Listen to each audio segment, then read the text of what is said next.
नमस्कार, मैं हूं Amod Srivastava. Amazing thought, amazing message, amazing information की दिशा में आज एक कदम और आगे। आज की इस कहानी का शीर्षक है नीम का पेड़। आपको ये मेरा वीडियो अच्छा लगे तो लाइक करें, शेयर करें और लाल बटन दबाकर सब्सक्राइब अवश्य करें। साथ ही बेल आइकन दबाना बिल्कुल ना भूलें। आज के इस कहानी का शीर्षक है नीम का पेड़। एक राजा था, वह बेहद दयालु और धर्म की राह पर चलने वाला था। जनता के कष्टों को दूर करने का सदैव ही प्रयत्न किया करता था। लेकिन राजकुमार का स्वभाव राजा से बिल्कुल ही विपरीत था। उसे निरपराध लोगों को, नागरिकों को यातना देने में ही आनंद मिलता था। स्वभाव से दुष्ट और निर्दयी और बोलने में भी बेहद कर्कश, राजकुमार को छोटी छोटी बातों में बार बार ही क्रोध आ जाता था। राजा राजकुमार की इन हरकतों से काफी खिन्न था।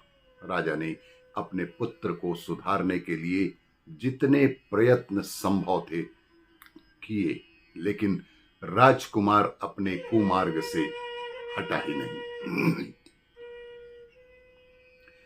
उसकी इन हरकतों से राज्य की जनता में विरोध धीरे धीरे बढ़ता ही जा रहा था।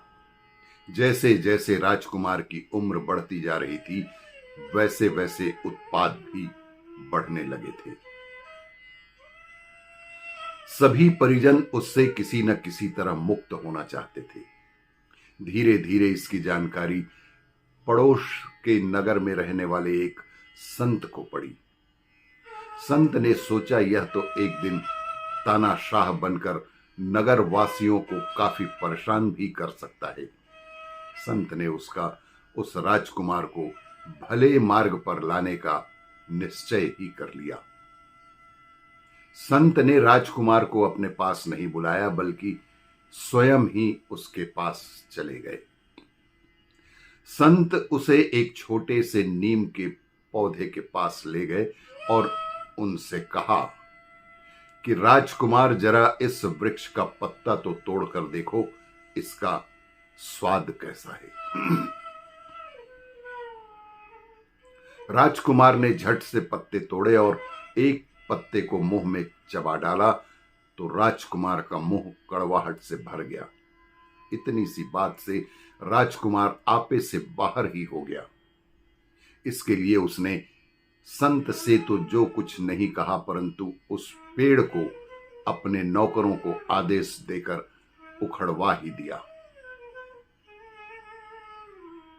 संत राजकुमार से बोले कि अरे राजकुमार, यह आपने क्या किया? राजकुमार बोला, इस पौधे के लिए तो यही किया जाना चाहिए था, क्योंकि जब अभी से ही इतना कड़वा है तो और बढ़ने पर तो विष ही बन जाएगा। संत जी, जो कुछ मैंने किया है वह बिल्कुल ठीक ही किया है। इस कड़वे वृक्ष का यही हाल होना चाहिए।